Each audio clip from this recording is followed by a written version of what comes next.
아버지까지 해야 되겠나 하니까 그 가문 혼자. 이 남자가 뚜개질을 했다는 말을 처음 듣게 되었습니다. 조국에 부담을 주는 인간이 아니라 보탬을 주는 사람이 되고 싶었습니다. 크든 작든 그것이 조국의 보탬이 되는 일을 했을 때 우리 사회에 사는 사람이라면 어려운 사람을 도와주는 것이 옹당한 일이다. 예지를 학교에 보내자니 잘 걷지 못하는 딸의 종상이 나라의 재부를 하나둘 누리는 사람이 따로 있고 아마 이들의 숨은 노력이 없었다면 군당하는 자취를 감추게 됐을 것이고 조국의 방방곡곡으로 계속 이어지는 우리의 취재길입니다. 그 길에서 우리는 조국을 받드는 이 나라 국민들의 깨끗한 양심과 헌신에 대한 이야기를 자주 들을 수 있었습니다.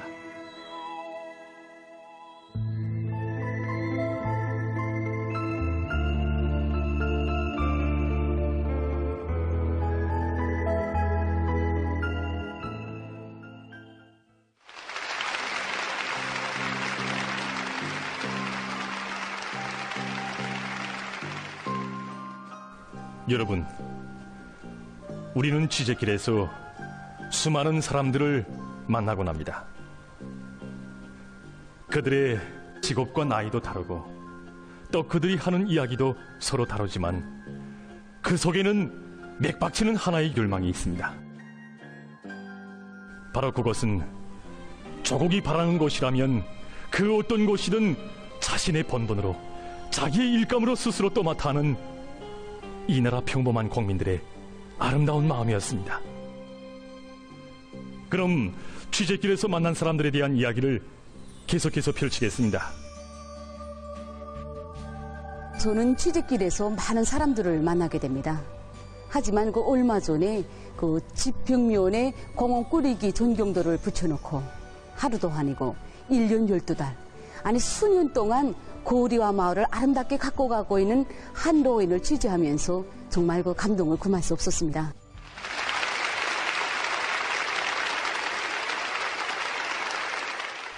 여러분, 흔히 사람들은 그 자기 집 벽면에 그 가족 사진이나 그리고 한 생을 추억할 수 있는 그러한 증서들을 걸어놓습니다.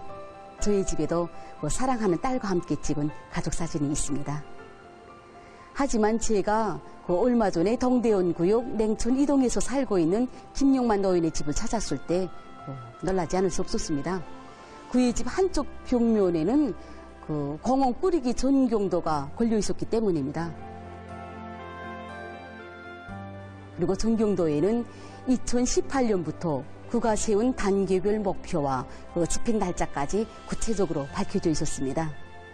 그래서 저는 그와 함께 그가 관리하고 있는 그 수백 미터나 되는 그 냉천 이동의 그 도로 주변과 울림 녹지 구간들을 돌아봤습니다.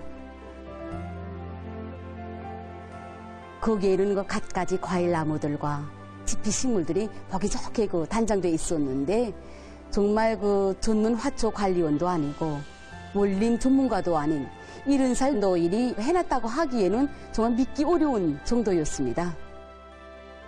사실 김용만 노인은 온환 송기간의 그 중요 직책에서 사업하다가 연로부장을 받고 집에 들어왔습니다. 그때가 지금으로부터 6년 전인 2018년이었습니다. 그때 그 아내와 아들, 딸들은 김용만 노인에게 이제는 그 손자, 손녀들을 거느리고 산보도 하고 휴식도 하면서 푹 쉬라고 그의 손에 그 요양권이며 낚시도구도 안겨주었다고 합니다. 그리고 한 동네 마을 그 늙은이들과 함께 일한 친지들은 그 글을 보고 경치 좋은 그 모란봉에 올라가서 즐거운 시간을 보내자고 그의 집을 자주 찾았다고 합니다. 그때 김용만 노인은 가정에 간수하고 있는 한 콘의 부피 두터운 기록장을 깊은 감회 속에 펼쳐보았습니다.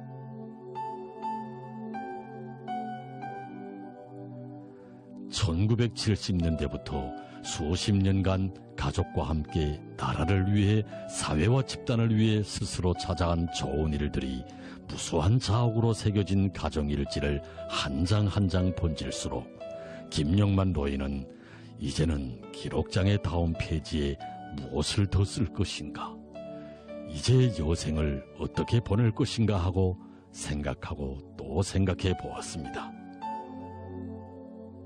사실 충송의 가정일지가 생겨나게 된 데는 사연이 있었습니다. 1977년 11월 김용만 동지는 군사복무의 나날 조선인민군 제7차 선동원대에 참가해서 위대한 수령님을 몸 가까이 배우는 남다른 영광을 지니게 되었습니다. 그때 몸소 대장에 나오시어 모범 군인들 앞에서 인생의 좌명이 될 뜻깊은 연설도 하시고 그들과 함께 기념사진도 찍어주시는 위대한 수령님을 우러르면서 그는 한생 당과 조국을 위한 보답의 길만을 걸어갈 굳은 맹세를 다지었다고 합니다. 이렇게 돼서 제대된 후 그의 가정에는 충송의 가정일지가 생겨나게 되었고 율로보장을 받을 때까지 수십 년간 그 가정일지에는 아름다운 생애 자업들이 무수히 새겨지게 되었습니다. 누가 퇴직한 다음에 김용만 노인에게 도로 주변에 나무를 심고 가꾸라고 시킨 사람도 권고한 사람도 없었습니다. 제가 어떻게 돼서 율로보장을 받은 다음에 이런 일을 하게 됐는가 물었더니 그는 인간의 육체에는 러세가 있을 수 있어도 당을 받드는 마음에는 순간도 공백이 있어서는 안 된다는 그러한 당적 양심, 국민적 자각이 자기로 하여금 스스로 이 길을 걷게 했다고 말하는 것이었습니다. 그는 수백 미터나 되는 구간에 면적으로 따지면 한정보가 훨씬 넘는 그 땅에 자기의 온갖 정열을 쏟아부었습니다. 매일같이 땅을 뚜지고 패인 부분은 메꾸고 그가 쳐낸 보록만도 40여 톤은 실이 된다고 합니다. 여러분 생각해 보십시오. 70살 노인이 이른 새벽부터 저녁 늦게까지 온종일 떼약볕이 내려쪼이는 여름에도 추운 겨울에도 나무를 심고 관리한다고 할 때 그것이 홀한 것이겠습니까? 새벽에 아파트 현관문을 나서는 그의 발자국 소리와 기침 소리만 듣고도 이제는 온 마을 사람들이 새벽 4시로구나 하고 알아맞추는 정도라고 합니다. 또 밤에는 밤대로 원림록화와 관련한 책들을 보면서 그는 매일매일 새 일감들을 구상했습니다. 제가 김용만 노인에게 이제는 마을 사람들과 전문 관리원들한테 하던 일을 맡기고 쉬어야 되지 않겠나 하고 물었더니 그는 정말 몸도 이전 같지 않고 힘들 때가 많다. 하지만 그때마다 경의하는 청비서 동지께서 자기에게 안겨주신 믿음을 생각하면 힘들어서 주저앉았다가도 다시 일어서곤 한다고 말하는 것이었습니다. 우리 랭촌이동 1지구, 2지구 땅을 한정모나 넘게 있지만 이 아버지가 다 자기 뼈심을 들여가지고 하나하나 다 심어놔서 이렇게 풍치수려한. 나는 매일 아침마다 낚시질에 나가는데 나무에 서도가고 물 주고 부끄럽다는 거. 양심이 좀 그렇지 뭐. 난 놀러 가고. 내가 보니까 이제 김용만 아바이는 내가 출근하고 퇴근할 때마다 항상 과일나무와 몰림 잔디밭에 이제 항상 살다시피 합니다. 이 아바이. 이 아바이가 하나하나 보면서 이 나무는 어떻게 돼야 된다는 거, 이런 재배 방법까지 다 하나하나 우리한테 일깨워주고.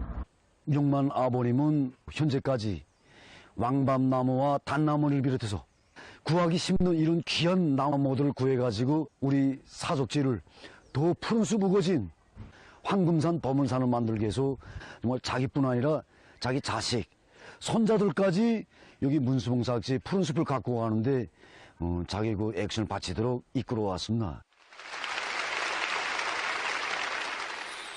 마을 사람들도 거리를 지나가는 사람들도 저마다 눈에 띄게 달라지는 마을의 풍치에서, 그리고 갖가지 꽃관목들과 수종이 좋은 나무들로 보기 좋게 단장되어가는 원림록지의 구간을 보며 놀라움을 금치 못하곤 합니다. 언젠가는 송화지구에 대한 현지 지도의 길에 오르시는 경의하는 총비서 동지께서 지나가시다가 잠시 꽃향기 속의 피로를 푸시며 기뻐하셨으면 하는 간절한 마음에서 꽃피기 이른 계절에 정성 들여 활짝 피운 꽃들을 도로 주변의 화단에 정이 옮겨 심었다는 김용만 노인이었습니다. 김용만 노인이 2018년부터 현재까지 그 과일나무며 그 누티나무 등 심고 가꾼 나무는 27,000요구로, 지피식물은 76폭이나 된다고 합니다. 이뿐이 아니었습니다. 그는 그 수도의 요로 단위들에 그 자기가 직접 심어 키우고 또 그 멀리 지방에까지 가서 마련한 그 15만 요구르의 그 수종이 좋은 나무 모두를 직접 넘겨주고 자기가 알고 있는 원림 녹화 방법들도 하나하나 알려주었습니다. 실제 저희 영감은 불치병으로 오래 살지 못한다는 진단을 받고 들어온 몸입니다. 얼마 남지 않은 생을 마음 편히 쉬라고 자식들이나 제가 권고했지만 한 정보가 넘는 잔디밭을 가꾸겠다고 할 때 생각이 많았습니다. 저녁이면 약을 먹고 통통을 이기나 밤을 새기고 새벽이면 나도 모르게 밖에 나가 나무와 잔디를 심곤 하였습니다. 어떤 사람들은 늙음하게 집에 들어와 편히 쉴 것이지 무엇 때문에 남이 시키지도 않는 일을 하는가고 하면서 시비를 할 때 정말 가슴이 아팠습니다. 온종일 나가 일을 하다 나면 힘이 겨워 잔디밭에 푹 쓰러지고는 일어서지도 걷지도 못하여 온밤 고통으로 밤을 새웠습니다. 어떤 날에는 얼마나 정열적으로 일을 했는지 손에 허미를 진 손을 펴지 못해 안타까웠고, 또 잔디밭과 나무에 살충제와 비료를 줄 때는 열 손가락이 탁 터져 정말 이 광경을 볼 때 그래서 영감 하지 말라마, 영감이 하나면 할 사람이 없을까봐 그러니 간두자 하면서 영감이 어쩌라고 지고 엉엉 울기까지 했습니다. 헌데 저희 영감은 눈물이 글썽해서 너친네 내 마음을 모르나 우리 원수님께서 나를 일꾼으로 내세워주고 키워줬는데 그 운덕에 보답하려면 일을 해야지 않겠나, 집에 들어왔는데 무엇으로 보답하겠나 하면서 몸이 아프지만 스스로 일감을 찾아서 나라에 보탬되는 일을 조금이라도 하겠다고 하면서 말을 하곤 하였습니다.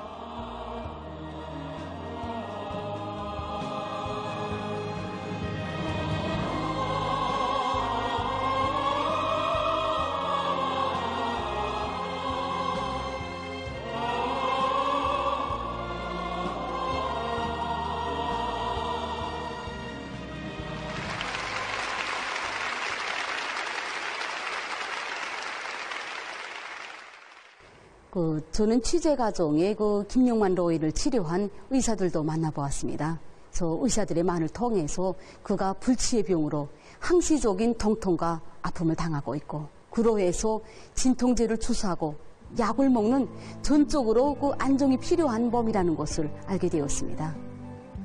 그런 송송한 몸도 아닌 불편한 몸을 가지고 매일같이 스스로 험한 일을 찾아 한다고 할 때 그것이 얼마나 힘든 것인가 하는 것을 여러분들도 짐작할 수 있을 것입니다.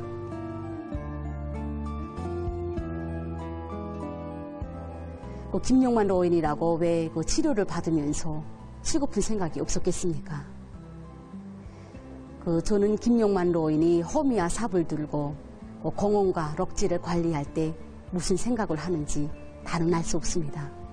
하지만 그가 매일같이 비춰보는 충송의 가정일지를 통해서, 그의 집 벽면에 걸려있는 공원 꾸리기 전경도를 통해서, 그가 심어 가꾼 한 그루 한 그루의 나무들과 그가 심은 한 포기 한 포기의 지피 식물들을 통해서 그가 지닌 마음, 정말 진정한 애국심이란 과연 어떤 것인가를 잘 알 수 있었습니다.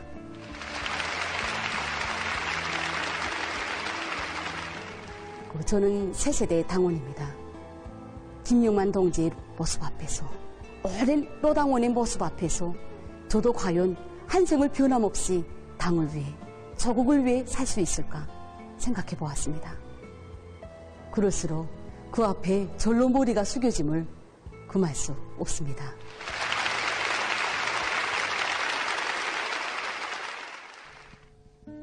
여러분, 사람이 육체적 노쇠가 오면 연로보장을 받기 마련입니다. 하지만 많은 연로자들이 집에 들어왔어도 편안히 여생을 보내는 것이 아니라 나라의 보탬이 되는 일을 스스로 찾아가고 있습니다.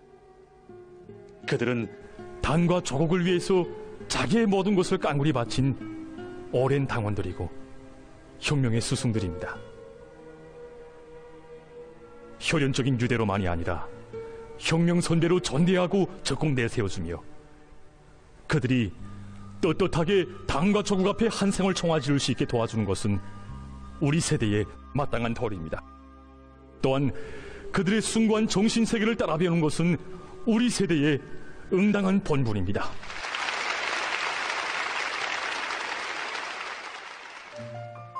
여기 평안남도 운산군 수계리에는 절임 작업반을 꾸릴 곳을 발기하고 지난 10년간 이 빈터나 다름이 없었던 이곳에 양묘장, 수경언실, 축사 등을 비롯해서 나무 모들을 키우는 데 필요한 이런 시설들을 갖추어 놓고 이 주변 산들에 단나무, 비타민 나무를 비롯해서 유용한 나무들을 심고 갖고 온 한 요송이 있었습니다. 그가 바로 이 여기 수계리의 자그마한 사업소 절임작업반 반장이었던 평안남도 양묘장 부원 거종순 동지입니다. 그는 7살 때 차 사고로 불구가 되었던 불우한 소녀였습니다. 그러다가 사회주의 복원제도의 혜택으로 7년 만에 다시 일어났습니다. 불편한 다리로 해서 집에서 부양을 받는다고 누가 탓할 사람은 없었지만 그는 살림을 가꾸는 일에 자진해 나섰고 여기에 온 몫을 바쳐가고 있습니다.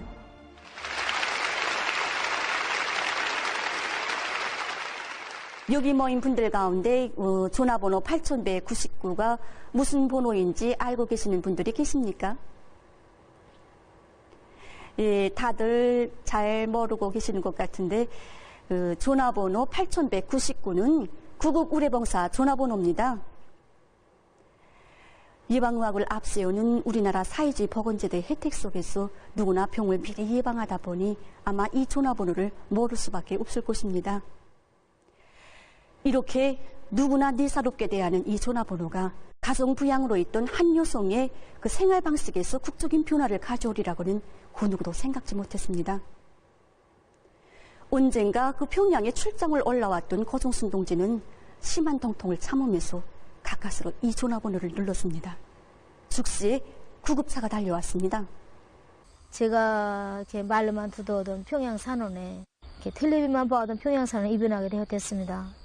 제가 입원할 때는 한 가지 병만 가지고 가는데 정작 입원하니까 이렇게 내가 모르던 병들도 찾아주고 또 그 병을 위해서 막 뛰어다니는 선생님들 보니까 감동도 컸는데 나 거기다 또 이렇게 항생제를 맞았는데 나 항생제 맞으면 집에서도 살찌고 비타민제나 좀 씁니다. 뭐 간 나빠질까봐 비타민제나 쓰지만 산원에서는 비타민제 나오디 정합 비타민, 간보제, 소화제 나오디 거기다 내가 수술하고 몸이 이렇게 빨리 회복 안 되니까 검까지 들고 나왔어요. 종순 동지는 평양 산원에서 입원 생활을 하면서 자기 자신에 대해서 도자를 알게 됐다고 했습니다.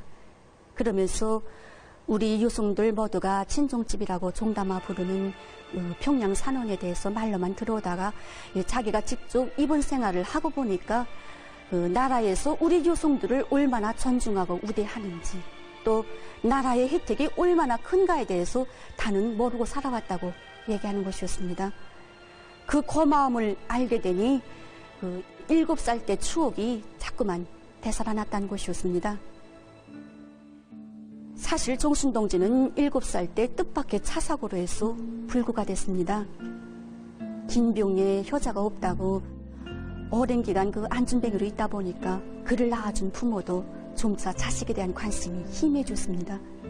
그러나 의사 선생님들은 한두 달도 아니고 7년 세월 꾸준한 정성으로 끝끝내 그가 대지를 밟게 해줬습니다. 종순 동지는 이곳을 응당한 곳으로 여겨왔다고 했습니다. 그런데 평양 산원에서 국진한 대우까지 받고 보니 자기가 나라의 혜택에 대해서 너무도 응당하고 너무도 모르고 살아온 데 대해서 깊이 생각해 보게 됐습니다.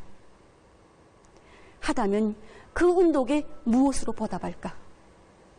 종순 동지는 참 생각이 많았습니다.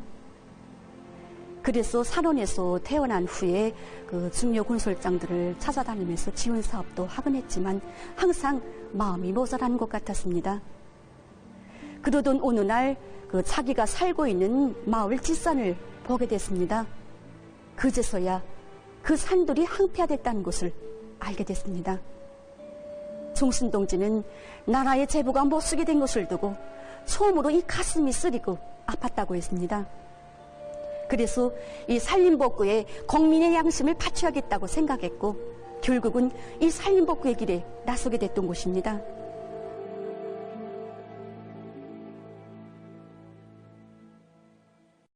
이 사진은 그 거종순 동지의 딸 내용이가 2살 때 찍은 사진입니다. 이 내용이가 이제는 소학교 학생이 됐습니다. 제가 그 며칠 동안 함께 지내면서 보니까 이 내용이에 대한 종순 동지의 사랑이 참 국진했습니다. 알고 보니 이 내용이는 그 종순 동지가 결혼 후 10년 만에 안아보는 자식이었던 것입니다. 그러니 왜 곱지 않았겠습니까? 그런데 그 작업반 사람들이 그 내용이를 보고 바구니 안에서 자란 아이라고 하는 것이었습니다. 전 그 고종순 동지에게 그 사연을 물어봤습니다. 그랬더니 그 종순 동지가 그 내용이가 아기 때 이 바구니 안에서 살았다는 것이었습니다. 그래서 산에서 나무를 심고 가꿔야겠는데 아이에게 조줄모기로 하루에도 여러 번이나 그 산에서 타가소까지 오고 가자니 그 시간이 아까웠다는 것이었습니다. 그래서 생각던 끝에 그 태어난 지 몇 달밖에 안 되는 내용이를 이 포단에 쌓아 바구니에 넣고 산에서 키웠다는 것이었습니다. 이 이야기를 하는 종순 동지의 눈에서는 눈물이 흘러내렸습니다. 그처럼 강인한 여성이었지만 그도 역시 모성애를 지닌 어머니였던 것입니다. 종순 동무가 내용이를 무척 사랑했습니다. 10년 동안 낳지못한 자식이었으니까 10년 만에 아는 어머니의 기쁨이 있지 않습니까? 그런데 종순 동무는 그 기쁨을 누릴 적이 없이 이 나무, 심어놓은 나무에 그 리용이한테 쏟아놓을 종을 깡그리 나무에 바쳤습니다. 그러니까 내가 와서 보면 혼자서 나만 오면 목을 붙들고 그놈마 순천에 갈까? 종순 여성의 어린 딸에는 자기 일기장에 이런 글도 남겼습니다. 오늘은 비가 왔다. 어머니가 사준 새 비옷을 입고 학교로 가는 내 마음은 즐겁지 않았다. 그것은 비 오는 오늘도 어머니는 불편한 다리로 산을 오르내리며 나무들을 관리하기 때문이다. 비가 오면 나무들이 흙이 씻기지나 않는지, 빗바람에 넘어간 나무는 없는지, 오늘도 내리는 비를 다 맞으며 산에 계실 어머니를 생각하니 몹시 보고 싶었다. 저는 그 종순 동지를 취재하면서 그의 남다른 기질에 탐복했습니다. 그 차 사고를 당해서 그 종순 동지의 발은 온통 이식한 자리였는데 정말 그때로부터 수십 년 세월이 지났지만은 이 종순 동지가 너무 일밖에 모르면서 무리하게 걸었던 탓인지 그 상처가 아물 새가 없었습니다. 그러나 그는 그 발로 수십 리길이나 되는 산길을 매일과 같이 오르고 내렸습니다. 그는 하고 싶은 일, 꼭 하겠다고 결심한 일은 무조건 해내고야만은 이약한 여성이었습니다. 바로 그래서 그 레옹이에게 다 주지 못한 종, 아니 그보다 더한 종으로 애어린 한 그루 한 그루를 가슴에 품어안고 키웠습니다. 이제 웬만한 사람 같으면 엄두도 못 내갔습니다. 나 같아도 아이고 이 자리 가지고 놀아도 돼가는데. 설계도문을 보니까 작업반이 2층으로 설계돼 있지. 거기다 무슨 양호장, 축사, 수경원실 뭘 잔뜩 부대 설비들이 많았습니다. 그래서 내가 건설을 못 해봤지. 이거 건설하려면 숱한 자금 노력이 드는데 다 안 해봤나? 기자는 지금까지 취재하면서 많은 여성 일꾼들도 만나보고 그들의 종신과 풍모에 대해서 탐복한 적이 한두 번이 아니었습니다. 하지만 이렇게 어려운 속에서 불편한 몸으로 산발을 타고 정열이 넘쳐있는 여성은 처음 봤다고 했습니다. 동네와 사업소 그리고 그를 알고 있는 주변 사람들도 정순 여성이 7살 때 불구가 됐다가 다시 일어났기 때문에 의지가 굳세고 강인한 여성으로만 알고 있었습니다. 그러나 기자는 정순 동지를 취재하면서 이 여성이야말로 남들보다 눈물도 많고 걱정도 많으며 제일 마음이 약한 그런 여성이라는 것을 알게 됐습니다.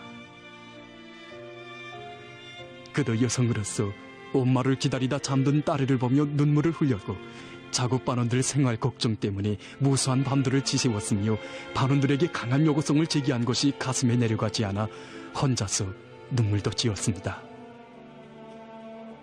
우리의 주인공 거정순 동지가 바로 이런 여성이었습니다.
저는 정순 동지와 함께 지낸 그 기간을 잊을 수 없습니다.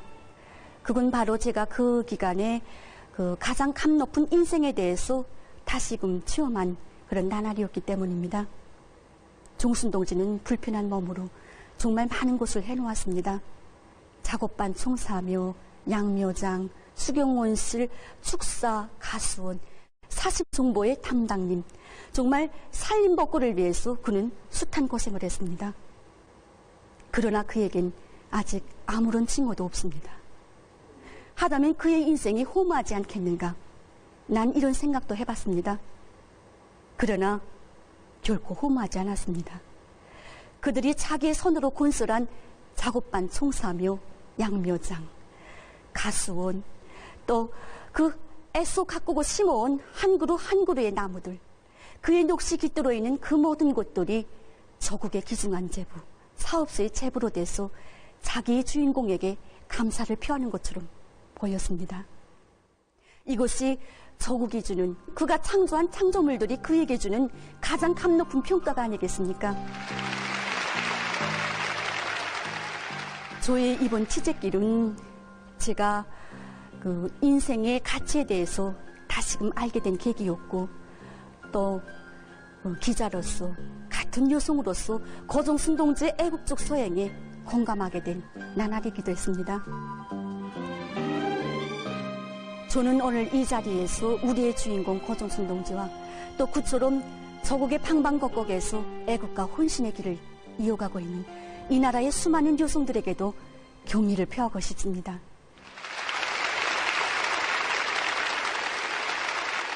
이자 고정순 동지에 대한 이야기를 들으면서 저는 생각했습니다. 왜서 우리 시대의 인간들은 그토록 아름다운 것인가? 얼굴이 고와서인가? 옷차림이 화려해서인가? 아닙니다.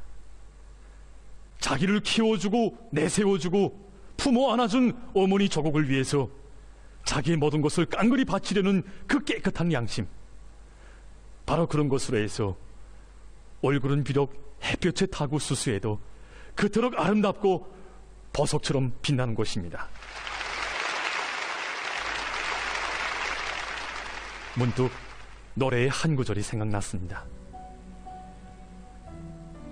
그대가 한 고로 나무라면은 이 몸은 아지에 피는 잎사귀. 찬바람 불어와 떨어진데도 흙이 되어 뿌리 덮어주리라. 바로 고정순 동지와 같은 이런 푸른 잎사귀들, 이런 애국공민들이 많아서 조국이라는 거목이 그토록 푸르싱싱한 것 아니겠습니까?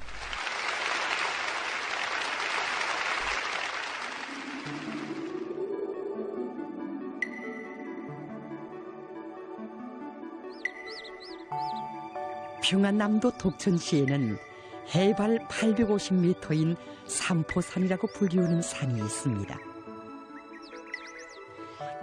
그 산 밑에서 종점으로 올라가면서 탄광마을이 자리 잡고 있는데 사람들은 이곳을 가리켜 독골이라고 부르고 있습니다. 이곳에는 탄광의 종업원들뿐 아니라 그 지역 사람들 모두가 우리 지배인이라고 정답게 부르며 따르는 사람이 있습니다. 그가 바로 병아리를 품어 안는 안팎처럼 탄광의 크고 작은 일은 물론 탄광마을 사람 모두를 품어 안고 그들의 생활을 따뜻이 돌봐주고 있는 덕천 대동강 탄광 지배인 민병주 동지입니다. 이제는 80살을 가까이 하지만 그는 오늘도 30여 년간 한 모습으로 인류를 위해 막중한 짐을 스스로 짊어지고 자신을 깡그리 바치고 있습니다. 우리 지배인, 여러분 얼마나 정답고 친근한 부름입니까? 하지만 무한한 헌신이 없이는 누구나 쉬이 불리울 수 없는 부름이라고 생각합니다. 오늘 이 자리에는 민병주 지배인 동지에 대해서 그 누구보다 잘 알고 있는 사람이 참가했습니다. 그가 바로 지금 여기서 촬영을 하고 있는 최영석 책임 촬영가입니다. 그럼 그를 이 무대에서 만나보겠습니다.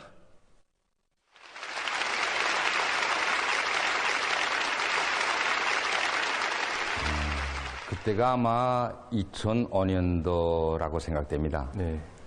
탄광이 2중 3제명 붉은기를 수여받을 때인데 그때 분위기가 정말 대단했습니다. 그때 지배인 동지는 자기보다도 석탄을 많이 캔 탐부들을 많이 찍어달라고 이렇게 얘기했습니다. 네. 그때부터 탄광에서 성과가 있으면 촬영을 계속 나갔고 또 나갈 때마다 매번 느낀 것이 있습니다. 이 우리라는 친근한 호칭으로는 과연 어떤 사람들이 불리게 되는가? 바로 이것입니다.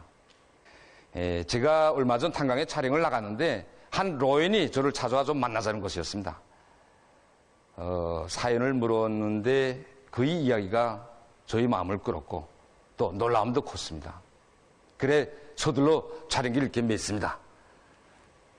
난 순천에서 살다가 연령이 돼서 연료 보장을 받고 아들한테 살고 파서 맏아들이 여기 있기 때문에 일로 왔습니다. 와서 얼마 안 돼서 우리 집에 무슨 후방물자가 많이 들어왔기 때문에 이거 잘못됐나? 이 탄광에 나가 일하는 사람도 없고 나도 탄광에서 일한 것도 아닌데 그래서 이거 록하나 도로 갖다 줘야 되겠다 이렇게 생각했는데 늪집 아주머니가 오더니 이건 아버님한테 왕거라는 거. 그래서 이제 차차 아버님 다 알게 된다는 거. 그래서 이제는 내가 이제는 완대가 한 10년이 되옵니다. 그래서 진짜 알고 보니까 그렇게 우리 많이 탄광에서 도와주고 하니까 고향에 온 거가. 이 아바이를 촬영하고 가만 생각해 보니까 저도 참 이해가 되지 않은 것이 있었습니다. 그래서 지배인 동지를 찾아갔습니다. 우문수라는 저에게 지배인 동지는 이렇게 말하는 것이었습니다.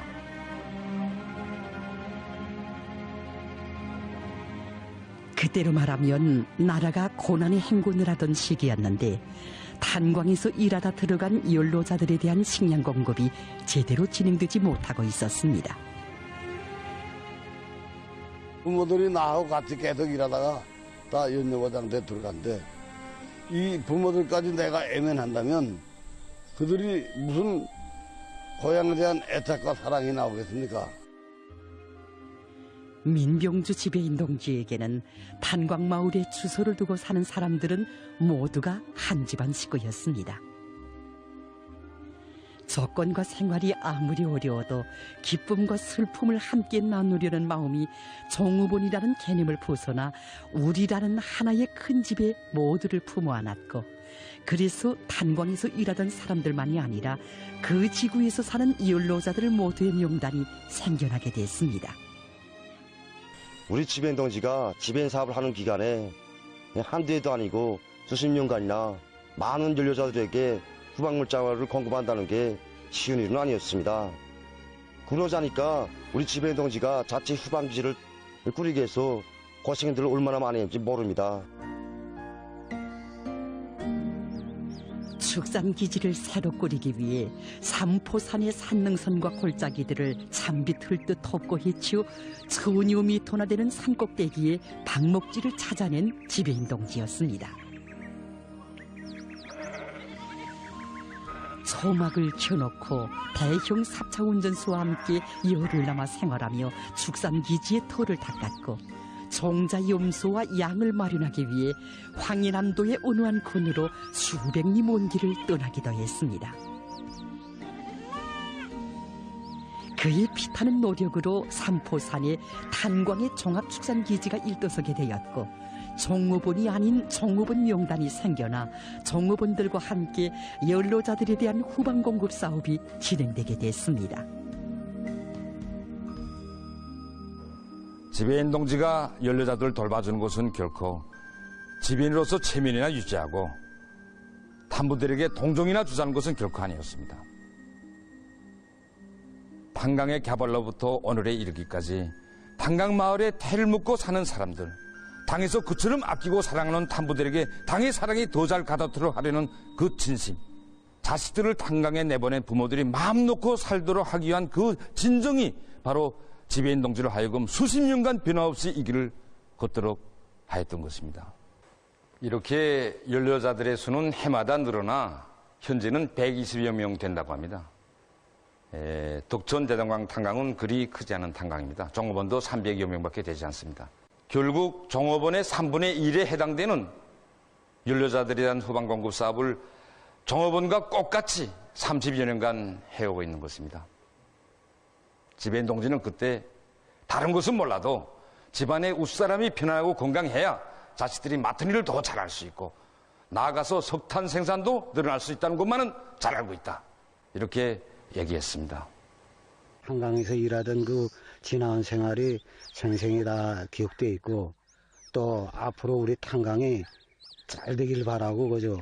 부모 없는 아이들을 데리다가 제 자식처럼 합숙 생활을 시키면서 방목공으로 이렇게 해가지고 다 돌봐줬습니다. 지배인 동지 사업을 30년 남아 해온 기간에 저희 아버지가 여기 경장 사업을 했습니다. 그때 제 나이는 11살이었습니다. 그래서 제가 군사고를 마치고 아버지가 섰던 초소에 다시 경장으로 섰습니다. 또 그 뒤를 이어서 우리 아들까지 역시 탄소선에 섰습니다.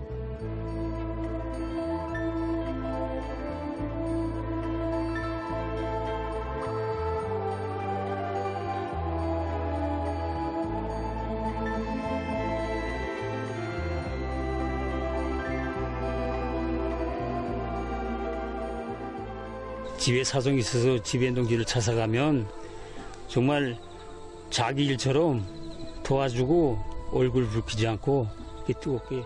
마치도 우리 지배인 동지는 어찌 보면 탄강마을의 의미닭과 같습니다. 누가 잘못돼 있으라 부모 주는 의미닭. 우리 지배인 동지 나이가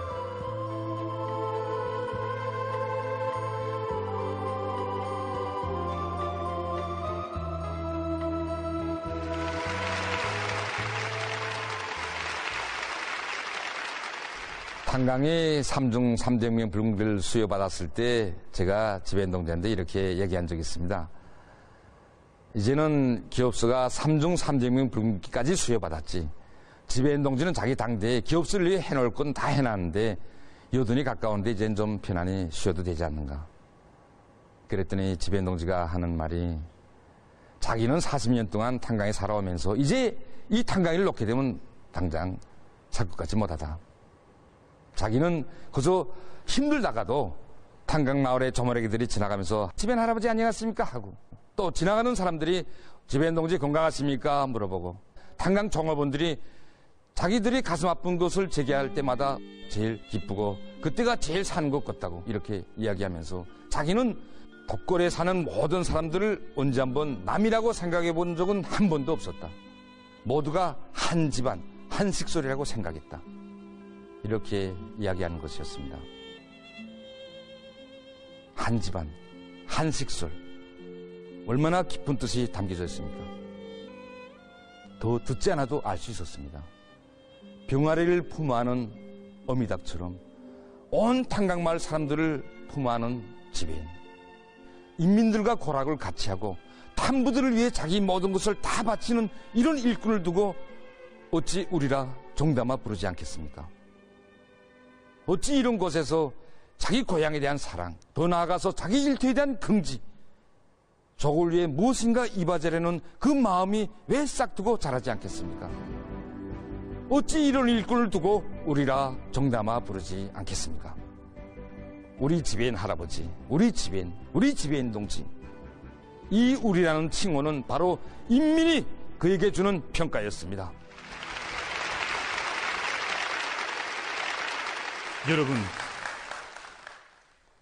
그 어느 일꾼이나 관직으로 불리울 수는 있어도 우리라는 칭호를 받을 자격이 있는 것이 아닙니다.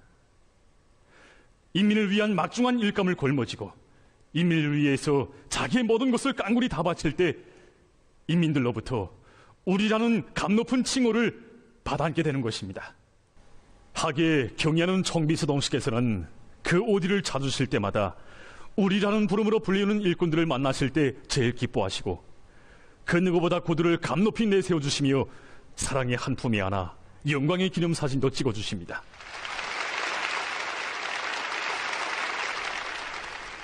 어머니 우리 조국은 여든을 가까이 하는 오늘까지도 탄부들과 고락을 함께하면서 인민들을 위해서 자기의 모든 것을 깡굴이 바치고 있는 민병주 동지에게 사회주의 애국공로자라는 값 높은 칭호도 안겨주었습니다.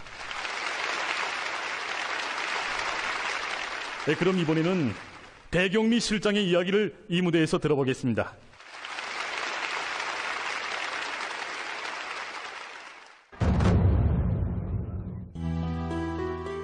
누나, 농사꾼의 자식은 꼭 농사를 지어야 한다는 법이 어디 있나? 창년아, 우린 영웅의 자식이야. 저는 오늘 이 무대에서 항해남도 운천군 양담리의 3명의 작업반장에 대한 이야기를 하려고 합니다. 이분은 양담리가 나온 첫 번째 영웅인 노력영웅 유근용 동지입니다. 이 농장 11작업반의 첫 작업반장이었던 유근용 동지는 1211거지 방위자의 한 사람이었고 또 이중 천리마 기시였습니다. 이 두 번째 사진의 주인공은 노력영웅 유순애 동지입니다. 양담리가 나온 두 번째 영웅인 그는 유근용 영웅의 딸이었습니다. 역시 11작업반에서 반장으로 일했는데 20대에는 벌써 최고인민회의 대의원을 했고 또 30대에는 노력영웅으로 성장한 1990년대 농민영웅입니다. 현재 11작업반 반장으로 일하고 있는 사회주의 애국공로자 유창년 동지입니다. 그는 앞에서 얘기한 유근용 영웅의 아들이고 또 유순애 영웅의 동생입니다. 이렇게 한 집안에서 영웅이 연이어 2명이나 나왔다는 이런 사실도 쉽지 않은 일이지만 아버지야 자식들이 대를 이어가면서 60여 년간이나 한 작업반에서 작업반장을 했다는 이 사실이 저를 이 작업반장 가문에 대한 취재로 이끌었습니다. 이일환 스님께서는 1975년 6월 26일 우리 농장 11작업반을 찾아오실 때 했습니다. 그때 강냉이 포존에서 정부당 5톤도 내나만 하던 포존에서 강냉이 정부당 10톤 낸 것을 보시고 아주 대단히 만족해 하셨습니다. 그때 당시 작업반장하던 유근용 반장 농장에게 앞으로 강냉이 농사를 더 잘해 나갈 수 있는 그 방도를 하나하나 가르쳐 주셨습니다. 1975년 1월 6일 노동신문에는 유라 같은 충성의 한마음 안고 라는 제목을 달고 강냉이 농사에서 혁신을 일으킨 당시 이중천리마 제11작업반 반장이었던 류군형 동지에 대한 기사가 실렸습니다. 9월 산줄기에 낮은 산등성에 자리 잡은 은천군 선봉 2급 량담협동농장 이중천리마 제11작업반에서는 강냉이 정당 평균 12톤 400kg, 최고 20톤 400kg, 작업반 쪽으로 고기 15톤을 생산하였다. 이와 같이 전례 없는 태풍을 마련하게 된 것은 수령님의 현명한 용도의 결과이며 그에게 끝없이 충직한 작업반장 류군형 동무와 작업반원들이 수령님의 교실을 잘 관철한 결과에 이루어진 것이다.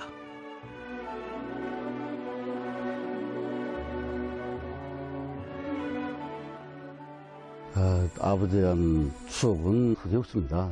내가 어리기도 했지만은 아버지는 그래서 뭐 식사할 때도 우리하고 별반 한 게 없습니다.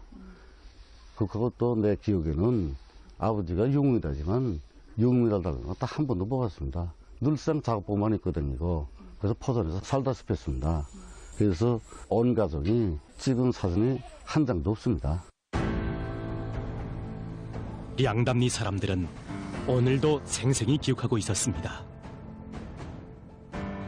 빗물에 논두렁이 패어도 제 살점이 떨어져 나가는 것처럼 가슴 아파했고 외진 곳에 있는 막바지 포전이라고 해서 알들이 거두지 않는 주인답지 못한 일본세에 대해서는 그리도 경멸하곤 했다는 영웅작업반장. 그는 1211고지 방위자의 한 사람이었습니다. 그에게 있어서 작업반의 포전들은 단순한 땅이 아니었습니다.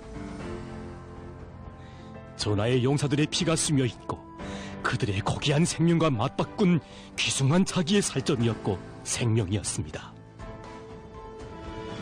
노력영웅 칭호를 수여받은 그날에도 사진 한 장 남기지 못하고 떠나간 전우들의 이름을 한 명 한 명 불러보며 차마 앞가슴에 영웅미달을 달지 못했다는 류군형 동지였습니다. 피로써 지킨 이 땅, 원수들이 빼앗으려 했던 소중한 고향 땅이 꺼지도록 풍작을 이루자고 한생을 포전해서 살아온 류군형 영웅은 46살에 바로 그 정든 포전에서 심장의 고동을 멈추었습니다. 그는 전리마 시대가 나온 농민 영웅이었습니다. 마을이 이렇게 자그마해도 여기서 영웅이 소인하고 공원 사양공이 나오고 덕린 자그마해도 그렇게 좋은 사람들이 많이 나와서 여기서 정말 나는 아버지 없이 조금에서 자라서 아버지가 태 그립됐단 말이야. 근데 우리 영웅반장 유근영 영웅반장이 우리 자식 끝이 여기 됐단 말이야. 우리 자식 끝이 여기서 정말 아버지 끝이 내가 반장을 딸이 됐지 뭐. 다 일찌감이 가서 살아있으면 이중용 됐을 게 아마다 정말 일만한 사람들이야. 그 사람들. 조연순 할머니가 지나온 80평생의 인생길을 더듬으면서 한자 한자 쓴 이 책에는 류순의 반장 동지에 대한 추억들도 새겨져 있었습니다. 류근용 영웅반장이 세상을 떠난 뒤 영웅반장의 딸 유순의 동지가 운천군 농업전문학교를 졸업하고 아버지의 뒤를 이어 우리 작업반 반장으로 배치되어 왔다.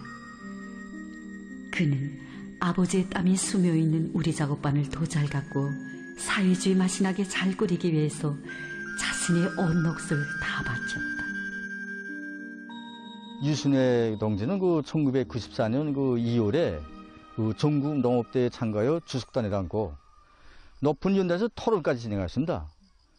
그 다음 이대한 스님께서는 몸소 유순의 동지에게 사랑의 축배잔도 부어주셨습니다. 이대한 장님께서도 11작업반을 세세연전 만풍년을 이루하라고 만풍마을이라고 이름까지 지어주셨습니다. 그러던 어느 날 유순의 반장 동지는 전혀 앞을 벌쏟게 되었습니다. 난치성 질병의 합병증까지 겹치면서 점점 보이지 않던 눈이 끝내는 실명으로 이어졌던 것입니다. 당시 그의 나이는 42살. 바다는 사랑과 믿음이 너무도 크고 뜨거워서 늘 땅과 말하고 땅에 진심을 묻으면서 지척에 집을 두고도 언제나 퍼전에서 살아온 유순의 반장동지였습니다. 저는 지금도 취재과정에 그의 아들이 들려준 어머니에 대한 이야기가 정말 잊혀지지 않습니다. 내가 14살 때 어머니가 앞을 보지 못하게 되었습니다. 내가 어릴 적에 제일 큰 소원이 있었는데 어머니가 해주는 따끈한 밥 한 그릇 먹어보는 것이 제일 큰 소원이었습니다. 어머니는 항상 포전에 나가서 살다시피 했기 때문에 나는 군대 나갈 때까지 할머니가 해주는 밥을 먹으며 자랐습니다. 군대 나갈 때 어머니는 나를 앉혀놓고 혁철아, 어머니가 뭘 해줄까? 나는 대답할 수가 없었습니다. 앞을 보지 못하는 어머니가 어떻게 나에게 밥을 해줄 수 있겠습니까?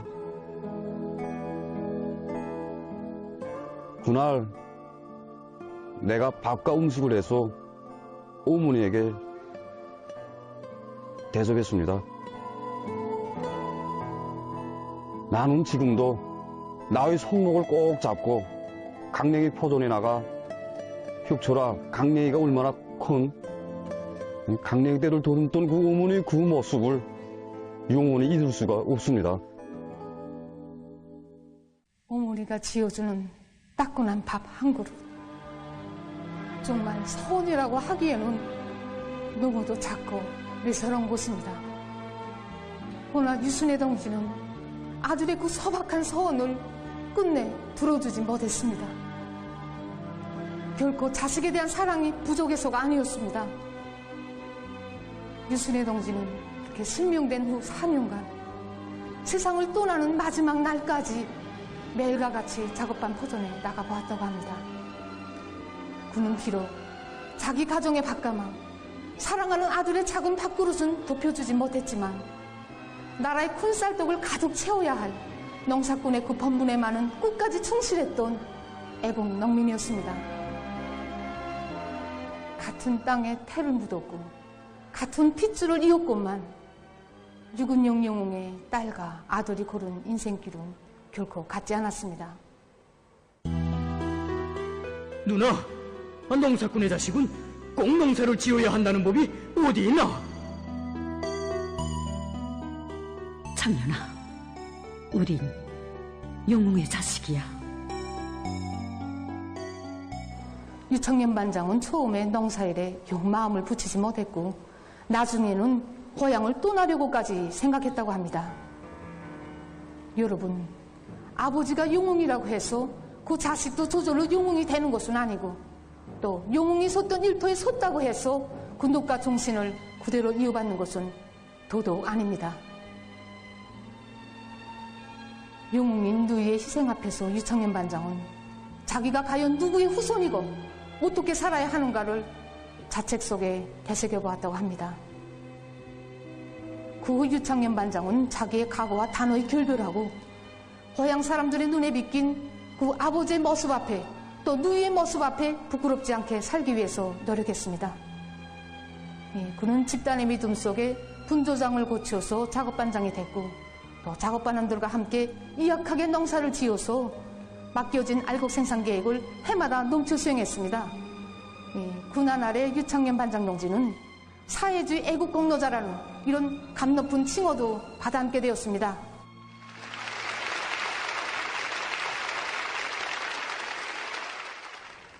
제 이야기의 주인공인 유창년 반장동지는 오늘 이 자리에 오지 못했습니다.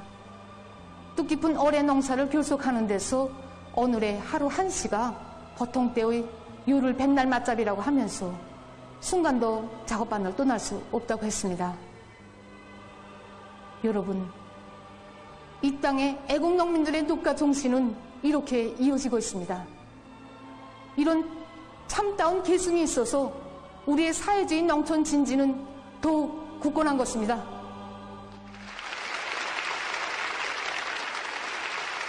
그렇습니다, 여러분.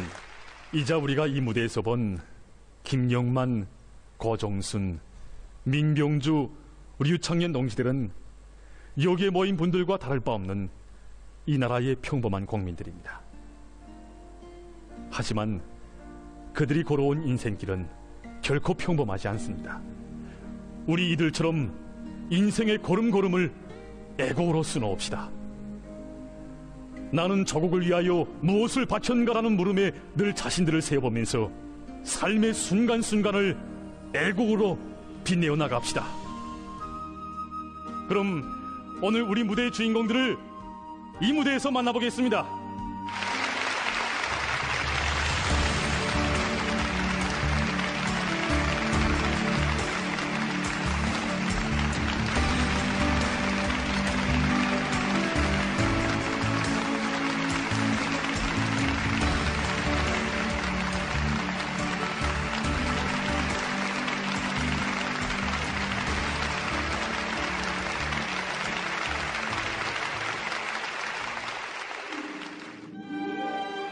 그저 내 인생에 궁지와 보람이 있다면 나라 앞에 부끄럼 없이 조금이나마 보탬을 주기 위해 애쓴 것뿐입니다.